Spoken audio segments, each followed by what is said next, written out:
Okay जी, आज की class start करते हैं। जेंगो पे मूव करने से पहले हम लोग देखते हैं कि आप लोगों ने पाइथन में क्या-क्या चीज़ें पढ़ी थी। हम लोग उसको एक दफ़ा रिवाइज़ कर लेते हैं ताकि उससे रिलेटेड किसी का भी कोई क्वेश्चन है तो वो मेरे से आज की क्लास में कन्फर्म कर लें एंड इंशाल्लाह आज ही की क्लास में हम लोग फिर अपना जेंगो स्टार्ट करेंगे।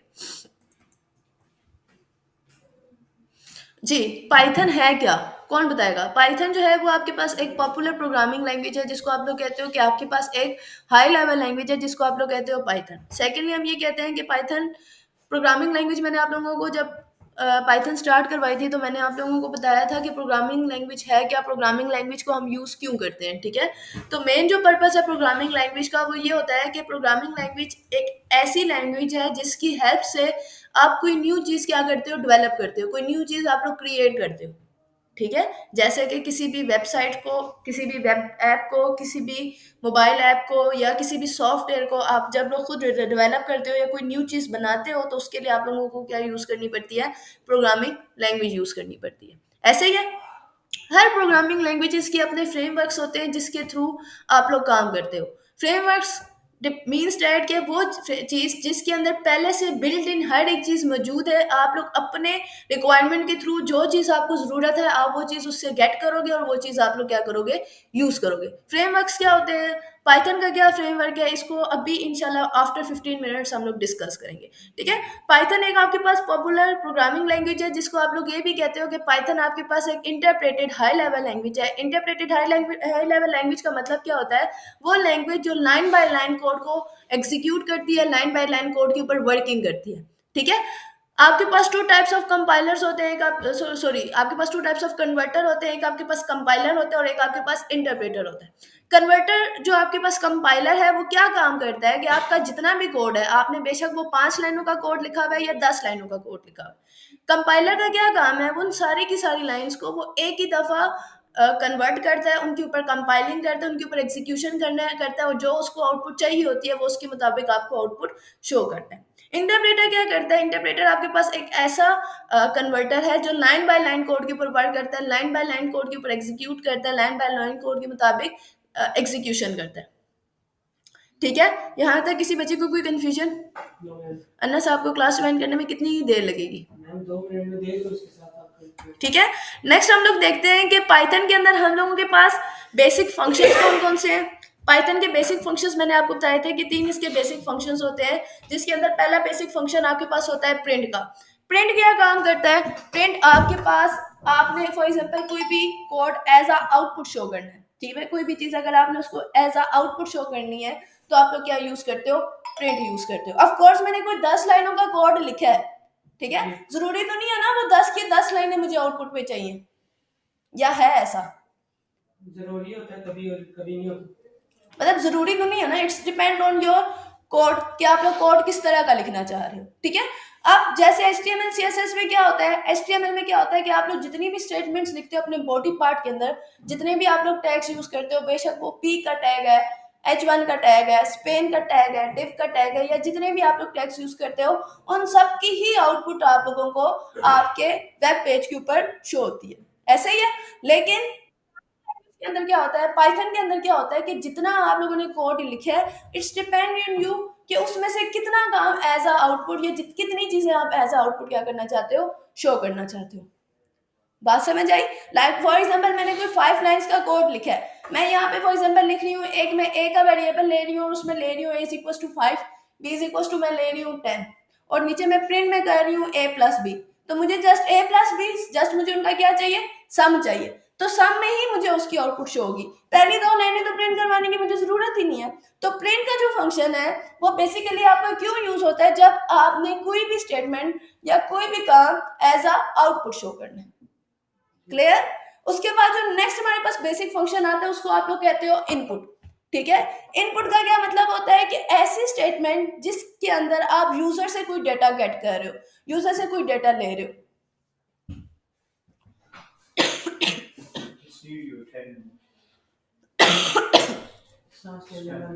आ रही हूँ मैं, ठीक है? इनपुट का क्या काम होता है? इनपुट के अंदर ये होता है कि आप लोगों ने यूजर से कोई भी डेटा गेट करना है। फॉर एग्जाम्पल आपने for example admission form fill करवाना है, एडमिशन फॉर्म के अंदर क्या होता है, अब हर स्टूडेंट के डेटा तो आपके पास है नहीं, फॉर एग्जाम्पल आपके सामने 15 लोग बैठे हैं, तो आपको 15 के 15 लोगों का सारा डेटा तो नहीं पता, उनकी पर्सनल इंफॉर्मेशन तो नहीं पता, तो हर बंदे से आप लोग एक ही फॉर्म के अंदर इंफॉर्मेशन लोगे ना, तो उसके लिए आप क्या यूज करते हो, इनपुट का फंक्शन यूज करते हो। इनपुट का फंक्शन मीन्स दैट ऐसा फंक्शन जिसमें आपने क्या करना है, यूजर से किसी भी किस्म का कोई डेटा लेना है, तो थ्रू आप क्या कर सकते हो, इनपुट आप डेटा गेट कर सकते हो। क्लियर, बात समझ आ गई। देन मेन जो सबसे मेन पार्ट आता है आपका प्रोग्रामिंग लैंग्वेजेस के अंदर, वो आपके पास आती है उसकी डेटा टाइप्स। डेटा टाइप्स क्या आता है, डेटा टाइप्स का मतलब क्या होता है कि आपने अपने डेटा को डिफरेंट कैटेगरीज के अंदर क्या करना है, डिवाइड करना है। कैटेगरीज मीन्स दैट कि आपका डेटा मल्टीपल कैटेगरीज के अंदर टाइम बाय टाइम क्या होता है, डिवाइड होता है। लाइक जैसे आपकी और मेरी कैटेगरी क्या है, मैं एज अ टीचर हूँ, आप एज अ स्टूडेंट है, सही है।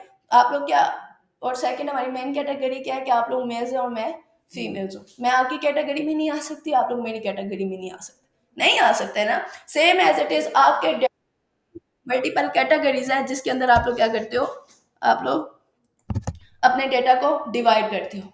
तो मेन तीन कैटेगरीज जो आपकी किसी भी प्रोग्रामिंग लैंग्वेज के अंदर होती है, वो आपके पास एक होती है इंट, एक आपके पास होती है फ्लोट, और एक आपके पास होती है आपकी स्ट्रिंग।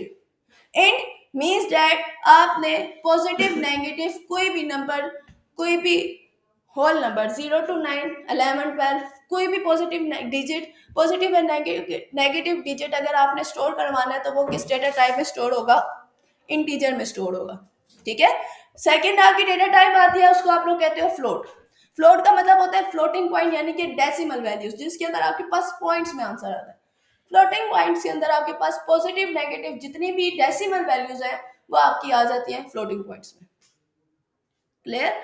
नेक्स्ट जो टाइप आती है उसको आप लोग कहते हो स्ट्रिंग। स्ट्रिंग का मतलब क्या होता है, single inverted coma, double inverted coma या ट्रिपल इन्वर्टेड कोमा। इसके अंदर आपने कोई भी डेटा स्टोर करना है, कोई भी डेटा यूज करना है, तो वो आपका किस में आ जाएगा, स्ट्रिंग में आ जाएगा। ठीक है। स्ट्रिंग के अंदर आपके पास क्या सिनेरियो होता है कि आप लोगों ने डेटा, कोई भी डिजिट भी आप अगर इन्वर्टेड कॉमा में लिख रहे हो, कोई भी डेसिमल वैल्यू आप इन्वर्टेड कॉमा में लिख रहे हो, कोई भी स्पेशल कैरेक्टर इन्वर्टेड कॉमा में लिख रहे हो, ये सारी की सारी चीजें आपके ऑटोमेटिकली किस में आती है, स्ट्रिंग में आती है।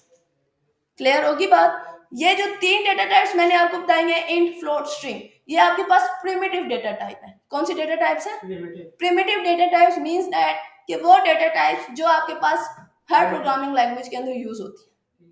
ठीक है। डेटा टाइप्स आपके पास two types of data types होती हैं, एक आपके पास प्रिमिटिव डेटा टाइप्स होती हैं और एक आपके पास नॉन प्रिमिटिव डेटा टाइप्स होती हैं। मैं विद इन 5 to 10 मिनट्स वापस आती हूँ, फिर हम आगे कंटिन्यू करते हैं। ओके जी। तो अभी हम लोग क्या कर रहे थे, डेटा टाइप्स के ऊपर बात कर रहे थे। मैंने आपसे क्या कहा कि डेटा टाइप्स आपके पास two types of data types होती हैं, एक आपके पास प्रिमिटिव डेटा टाइप होती है और एक आपके पास नॉन प्रिमिटिव डेटा टाइप होती है। ठीक है। प्रिमिटिव डेटा टाइप जो मैंने आपको बताई है, वो आपके पास होती है आपकी int, integer, float and string. ठीक है। अब मैं नॉन प्रिमिटिव डेटा टाइप के ऊपर आती हूँ। तो नॉन प्रिमिटिव डेटा टाइप्स जो आपके पास है, वो आपके पास है list, tuple, set and dictionary. List, tuple, set and dictionary क्या होता है, इसको हम थोड़ा सा आगे जाके रिवाइज करते हैं। अभी हम जो नेक्स्ट चीज चल रहे हैं वो वेरिएबल्स के ऊपर बात करेंगे। तो वेरिएबल्स क्या होते हैं, वेरिएबल्स को हम लोग क्यों यूज करते हैं, वेरिएबल्स कितने टाइप्स ऑफ वेरिएबल्स होते हैं, वेरिएबल्स के मेथड्स कौन से होते हैं, हम लोग ये दे देते हैं। वेरिएबल आपके पास एक कंटेनर है जिसमें आप लोग अपने डेटा की कोई ना कोई वैल्यू स्टोर करते हो। इन सिंपल वर्ड्स अगर मैं आप लोगों को कहूँ, तो वेरिएबल आपके पास आपके डेटा का एड्रेस है, आपके डेटा की लोकेशन है, जिसके थ्रू आप लोग क्या करते हो, स्पेसिफिक डेटा के ऊपर क्या करते हो, जाते हो। ठीक है। यानी कि आपको ये तो पता है कि आप जो भी डेटा अपने सोर्स बुक के ऊपर लिखते हो, सोर्स कोड के ऊपर लिखते हो, वो आपका पीछे जाके आपकी मेमोरी के अंदर क्या होता है, स्टोर होता है। ऐसे ही है ना। लेकिन वेरिएबल्स क्या करता है कि आपकी जो पीछे मेमोरी में जाके आपका डेटा स्टोर हो रहा है, उसको प्रॉपर है क्या करते हैं, लोकेशन प्रोवाइड करते हैं, जिसके थ्रू आप अपने डेटा को अपने कोड के अंदर मल्टीपल टाइम्स क्या कर सकते हो, यूज कर सकते हो। देन वेरिएबल्स की टू टाइप्स होती हैं, एक आपके पास टाइप होती है लोकल वेरिएबल और एक आपके पास होती है global variable. Local variables means that वो वेरिएबल जिसका स्कोप वहां तक ही है जहां पे वो वेरिएबल डिक्लेयर किया गया है या जहां पे वो वेरिएबल आपका यूज हुआ है। यानी कि एक कंटेनर है, उसके कंटेनर के अंदर ही आप उस लोकल वेरिएबल को यूज कर सकते हो, उस कंटेनर के बाहर आप उसको यूज नहीं कर सकते। अगर मैं ग्लोबल वेरिएबल की बात करूं तो ग्लोबल वेरिएबल आपका वो वेरिएबल है जो ऑल ओवर द कोड आप कहीं पे भी ग्लोबली यूज कर सकते हो। इसकी सेकंड आपके पास एग्जांपल, अगर मैं रियल लाइफ एग्जांपल दूं तो आपकी एग्जांपल है आपका वाईफाई एंड आपका मोबाइल डेटा। मोबाइल डेटा आपके पास लोकल है, वो जहां पे है उसी मोबाइल के अंदर आप उसको यूज करते हो, ठीक है। वाईफाई आपके पास ग्लोबली है, जो आपका मल्टीपल लोग एक से ज्यादा जगह पे बैठ के यूज कर सकते हैं, ठीक है। वेरिएबल्स के टू मेन मेथड्स होते हैं, एक आपके पास होता है वेरिएबल डिक्लेरेशन और एक आपके पास मेथड होता है वेरिएबल इनिशियलाइजेशन, ठीक है। डिक्लेरेशन का क्या मतलब है कि आप लोग वेरिएबल को डिक्लेयर भी खुद कर रहे हो और उसकी वैल्यू भी। वेरिएबल डिक्लेरेशन क्या होता है, कौन बताएगा? वेरिएबल को खुद वैल्यू देना, ठीक है। यानी कि आप वेरिएबल भी खुद बना रहे हो और उसकी वैल्यू भी आप खुद दे रहे हो, तो उसको आप लोग क्या कहते हो कि ये आपका वेरिएबल डिक्लेरेशन है, ठीक है। एज अ प्रोग्रामर आपने वेरिएबल बनाया और एज अ प्रोग्रामर आप उसको कोई ना कोई वैल्यू दे रहे हो, तो इट्स मींस दैट वो क्या आपके पास वेरिएबल डिक्लेरेशन है। नेक्स्ट आपके पास जो मेथड आता है उसको आप लोग कहते हो वेरिएबल इनिशियलाइजेशन, ठीक है। वेरिएबल इनिशियलाइजेशन का क्या मतलब है कि आप वेरिएबल तो खुद बना रहे हो लेकिन उसकी वैल्यू कौन दे रहा है? यूजर दे रहा है, ठीक है। यानी कि आप वेरिएबल खुद बनाते हो लेकिन उसकी वैल्यू आप किससे लेते हो? यूजर से लेते हो। यूजर से आप वैल्यू किस तरह लेते हो? थ्रू इनपुट फंक्शन लेते हो, ठीक है। तो किसी भी वेरिएबल की वैल्यू जब आप यूजर से लेते हो तो उसको आप लोग क्या कहते हो? Variable initialization. क्लियर? यहां तक किसी बच्चे को कोई कंफ्यूजन? ये चीजें हम डिटेल में देख चुके हैं। ओके, उसके बाद आपके पास होते हैं पाइथन के ऑपरेटर्स। आपका जो पाइथन का मेन ऑपरेटर्स है वो 6 टाइप्स ऑफ ऑपरेटर्स होते हैं। एक आपके पास होता है अर्थमेटिक ऑपरेटर।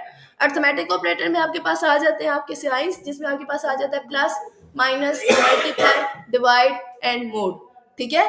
उसके बाद आपके पास ऑपरेटर आता है जिसको आप लोग कहते हो असाइनमेंट ऑपरेटर। असाइनमेंट ऑपरेटर का क्या मतलब होता है? जब हम किसी भी वेरिएबल को कोई वैल्यू असाइन करते हैं तो जो ऑपरेटर हम यूज करते हैं उसको आप लोग कहते हो असाइनमेंट ऑपरेटर।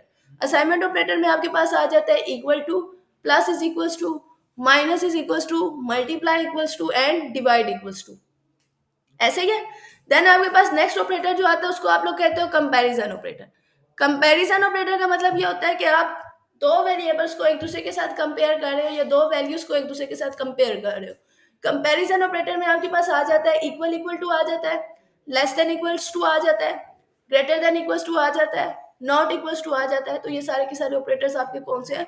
कंपैरिजन ऑपरेटर्स हैं। फिर आपके पास जो नेक्स्ट ऑपरेटर आता है उसको आप लोग कहते हो लॉजिकल ऑपरेटर। लॉजिकल ऑपरेटर्स में आपके पास टू ऑपरेटर्स आते हैं, एक आपके पास एंड ऑपरेटर आता है और एक आपके पास कौन सा ऑपरेटर आता है? और ऑपरेटर आता है, ऐसे ही है।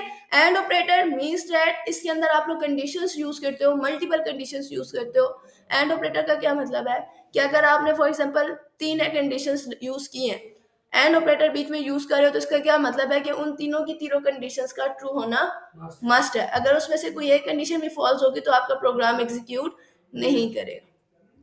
क्लियर? सेकंड आपके पास जो ऑपरेटर आता है उसको आप लोग कहते हो और ऑपरेटर। और ऑपरेटर का मतलब क्या होता है कि फॉर एग्जांपल आपने तीन कंडीशंस ट्रू लगाई हैं, उसमें से दो कंडीशंस फॉल्स है और एक कंडीशन ट्रू है, तो आपका प्रोग्राम एग्जीक्यूट करेगा। एंड ऑपरेटर में आपकी सब कंडीशंस का ट्रू होना मस्ट है, और ऑपरेटर में अगर आपकी कोई एक कंडीशन भी ट्रू है तो आपका प्रोग्राम एग्जीक्यूट करता है। क्लियर? यहां तक कोई कंफ्यूजन? कंडीशनल और कंडीशंस के लिए हम लोग जो मेन स्टेटमेंट्स यूज करते हैं वो आपके पास तीन स्टेटमेंट्स हैं। कंडीशनल स्टेटमेंट्स भी आप लोग कहते हो उनको। उसमें जो पहले आपके पास स्टेटमेंट आती है उसको आप लोग कहते हो इफ। इफ के अंदर आप कंडीशन लगाते हो, अगर वो कंडीशन ट्रू होती है तो वो वाला इफ का जो ब्लॉक है वो क्या करता है? उसको एग्जीक्यूट करता है। फिर आपके पास आता है एलिफ। एलिफ का मतलब है एज इफ। इसके अंदर भी आप कंडीशन लगाते हो। फॉर एग्जांपल आपने इफ की कंडीशन लगाई, वो स्टेटमेंट ट्रू नहीं है तो वो डायरेक्ट किस वाले कंटेनर पे मूव करेगा? एज इफ वाले कंटेनर पे मूव करेगा, जिसको आप लोग पाइथन में एलिफ कहते हो। उस कंडीशन को चेक करेगा, अगर वो कंडीशन ट्रू है तो उसका ब्लॉक ऑफ कोड जो है वो एग्जीक्यूट होगा। अगर वो कंडीशन ट्रू नहीं है तो देन वो डायरेक्टली किस पे मूव कर जाएगा? एल्स के पार्ट पे। एल्स के पार्ट के अंदर कोई कंडीशन नहीं होती है, वो आपके पास बिल्कुल लास्ट ऑप्शन होता है, बिल्कुल लास्ट चीज होती है जिसके अंदर आप लोग क्या करते हो? वर्क करते हो, ठीक है। तो तीन मेन स्टेटमेंट्स हैं, if, elif and conditional else, ठीक है। इसी के अंदर आप लोग क्या करते हो? मल्टीपल कोड्स लिखते हो। इसी के अंदर आप लोग क्या करते हो? अपनी वर्किंग करते हो। यहां तक किसी बच्चे को कोई कंफ्यूजन? इफ एल्स में कोई कंफ्यूजन है? अगर तुम लोगों का क्लास की तरफ ध्यान नहीं है ना तो तुम लोग उठ के यहाँ से जा सकते हो। मेरा दिमाग खराब नहीं है कि मैं इस गले के साथ तुम लोगों के सामने बोल रही हूँ।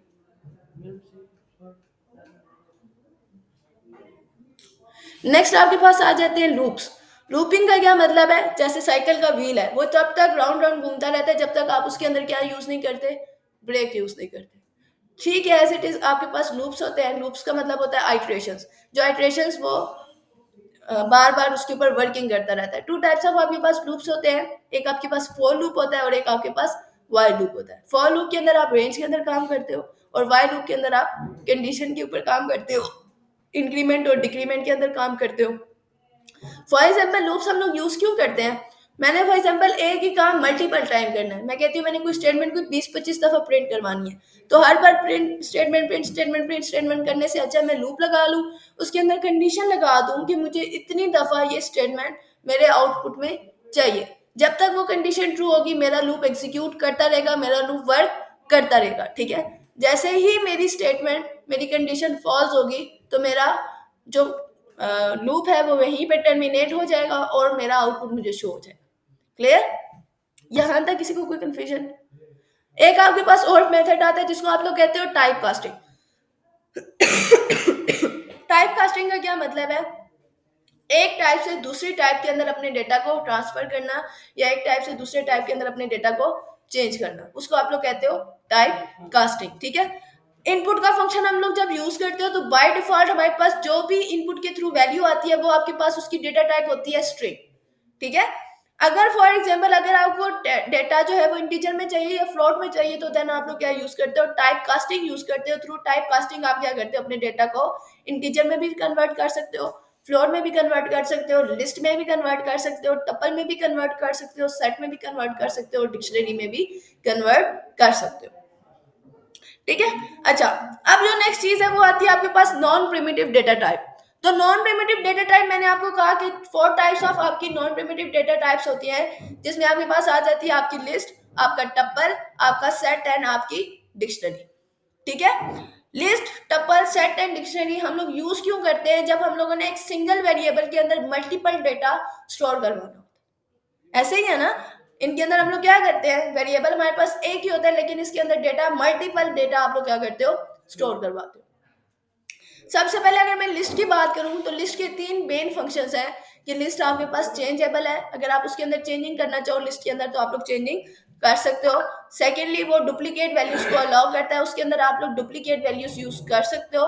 थर्ड आपके पास वो ऑर्डर्ड होती है। ऑर्डर्ड का क्या मतलब होता है कि वो इंडेक्स वाइज काम करती है और इंडेक्सेस हमेशा आपके कहाँ से स्टार्ट होते हैं, 0 से स्टार्ट होते हैं। ठीक है, उसके बाद नेक्स्ट जो डेटा टाइप आती है उसको आप लोग कहते हो टप्पल। टपल भी आपके पास नॉन प्रिमिटिव डेटा टाइप है। टपल का मतलब ये है कि वो ऑर्डर्ड है, इट्स मींस दैट वो इंडेक्स वाइज काम करती है, वो डुप्लीकेट वैल्यूज को भी अलाउ करती है, आप उसके अंदर डुप्लीकेट वैल्यूज यूज कर सकते हो। थर्ड जो चीज आती है वो आपके पास आती है वो अनचेंजेबल है, आप उसके अंदर डायरेक्टली चेंजिंग नहीं कर सकते। अगर आपको उसके अंदर चेंजिंग करनी है तो थ्रू टाइप कास्टिंग आपको टपल को पहले किस में कन्वर्ट करना पड़ता है, लिस्ट में, एंड देन उसके अंदर आप चेंजिंग करते हो, देन उसको लिस्ट को दोबारा किस में कन्वर्ट करते हो, आप लोग टपल में कन्वर्ट करते हो। ठीक है जी, देन नेक्स्ट आपके पास जो डेटा टाइप आती है उसको आप लोग कहते हो सेट। सेट आपके पास बिल्कुल डिफरेंट है। सेट एक तो अनऑर्डर्ड है, अनचेंजेबल है और उसके अंदर आपके पास डुप्लीकेट वैल्यूज भी अलाउ नहीं होती। लास्ट जो आपके पास डेटा टाइप आती है वो आपके पास आती है डिक्शनरी। डिक्शनरी कुछ वर्जन्स में कहा गया कि डिक्शनरीज आपके पास ऑर्डर्ड है, कुछ वर्जन्स में कहा गया कि डिक्शनरीज आपके पास अनऑर्डर्ड है। डिक्शनरी चेंजेबल है, आप उसके अंदर चेंजिंग कर सकते हो। डिक्शनरी आपके पास 2 चीजों के ऊपर काम करती है, एक आपके पास की के ऊपर काम करती है और एक आपके पास वैल्यू के अंदर काम करती है। कीज के अंदर आप डुप्लीकेशन यूज नहीं कर सकते, जैसे आप इंडेक्सेस 0 से स्टार्ट होते हैं ना, यही समझ लें आपकी जो कीज होती है डिक्शनरीज के अंदर वो एज अ इंडेक्स काम कर रही होती है आपकी डिक्शनरी में। ठीक है, कीज के अंदर आप लोग डुप्लीकेट वैल्यूज यूज नहीं कर सकते, वैल्यूज के अंदर आप लोग डुप्लीकेट चीजें यूज कर सकते हो। ठीक है, तो ये आपके पास 4 नॉन प्रिमिटिव डेटा टाइप्स है पाइथन की, list, tuple, set and dictionary. Conditional statements हमने देख लिए, लूप्स हम लोगों ने देख लिए। नेक्स्ट जो चीज आती है वो आपके पास फंक्शंस आते हैं। फंक्शंस का क्या मतलब है, हम लोगों ने 2 टाइप्स ऑफ फंक्शंस पढ़े हैं, एक आपके पास होता है बिल्ट इन फंक्शन और एक आपके पास होता है user defined function. Built in function क्या होता है? वो फंक्शंस जो पहले से आपकी प्रोग्रामिंग लैंग्वेज के अंदर हैं, आप जस्ट उनको क्या करते हो?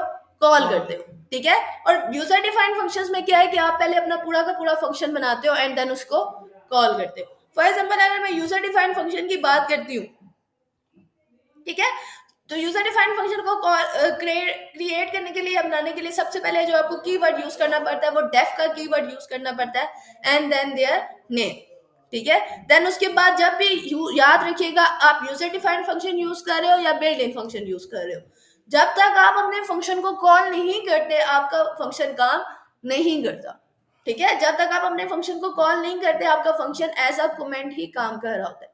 बट जैसे ही आप अपने फंक्शन को कॉल करते हो तो वो उसके अंदर प्रोसेसिंग कंप्लीट करता है। फंक्शन के अंदर आपके पास दो चीजें और होती हैं, एक आपके पास आर्ग्यूमेंट्स होते हैं और एक आपके पास पैरामीटर्स होते हैं। आर्ग्यूमेंट्स क्या होते हैं और पैरामीटर्स क्या होते हैं? जो चीज आप यहाँ पे लिखते हो अपने डेफ फंक्शंस के अंदर उसको आप एज आर्ग्यूमेंट लेते हो, और जो चीज आप उसकी वैल्यू जहाँ पे आप लोग फंक्शन कॉल करते हो वहां पे लिखते हो उसको आप लोग ऐसा पैरामीटर्स देते हो, ठीक है। तो ये आपके पास फंक्शन है। उसके बाद आपके पास आता है lambda. Lambda function is also a small anonymous function. जो आप फंक्शन कॉल करने के साथ वैल्यू देते हो उसको पैरामीटर कहते हो, जो ऊपर आप फंक्शन जब क्रिएट करते हो तो जो वैल्यूज देते हो उसको आप आर्ग्यूमेंट कहते हो, ठीक है।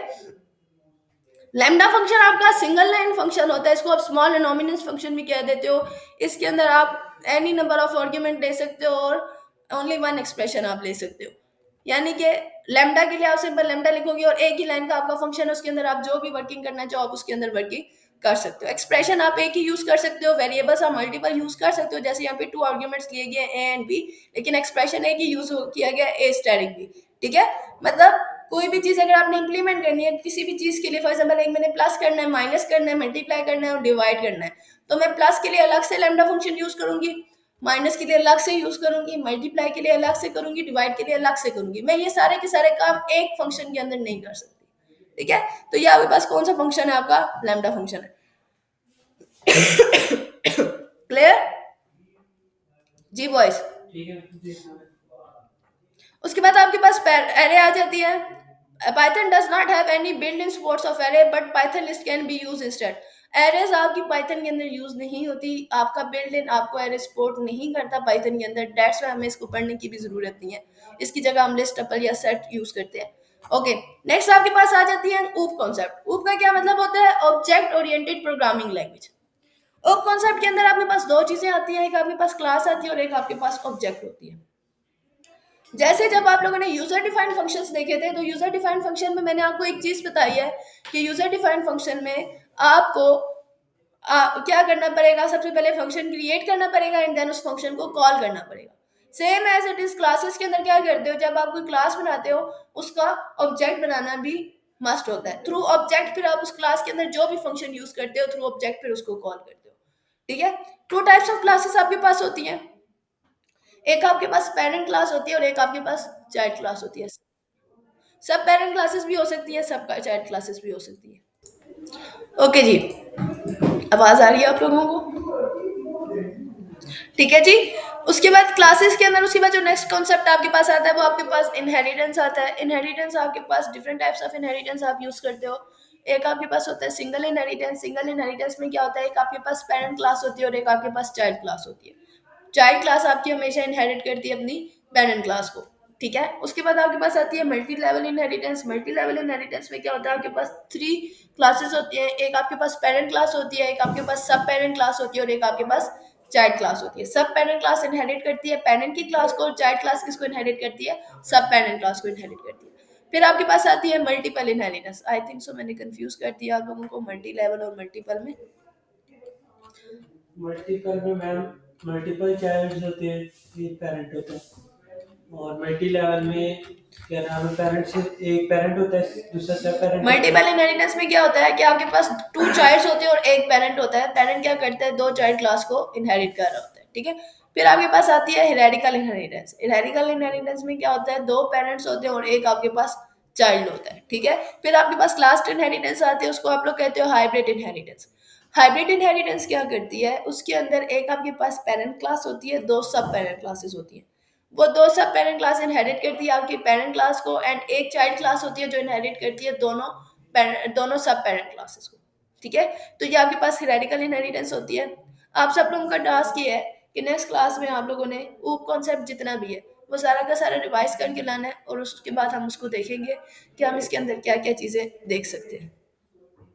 आज की क्लास यहीं पे कंप्लीट करते हैं, क्योंकि इससे ज़्यादा मेरे में स्टेमिना नहीं है कि मैं